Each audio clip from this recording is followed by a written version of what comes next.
आज हम वोट करने जाते हैं, बटन दबाते हैं और काम खत्म। पर क्या आप जानते हैं कि भारत में इलेक्शंस हमेशा से इतने आसान नहीं थे।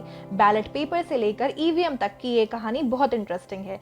1952 में भारत का पहला जनरल इलेक्शन हुआ। तब वोट देने के लिए बैलेट पेपर यूज होता था, एक लंबी छोटी स्लिप जिसमें सभी कैंडिडेट्स के नाम होते थे।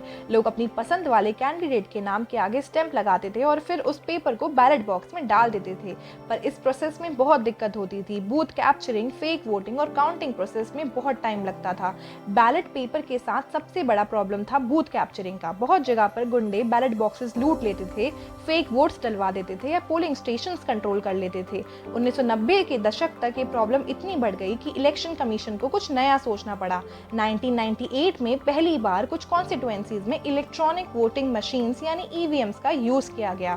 फिर 2004 के जनरल इलेक्शन में पूरे भारत में ईवीएम का इस्तेमाल शुरू हो गया। ईवीएम से इलेक्शन तेजी से होने लगे, फेक वोटिंग, बूथ कैप्चरिंग में कमी आई और रिजल्ट भी जल्दी आने लगे। पर हर नई टेक्नोलॉजी के साथ कंट्रोवर्सीज भी आती हैं। बहुत लोगों ने कहा कि ईवीएम्स हैक हो सकती हैं या उनका मिसयूज हो सकता है।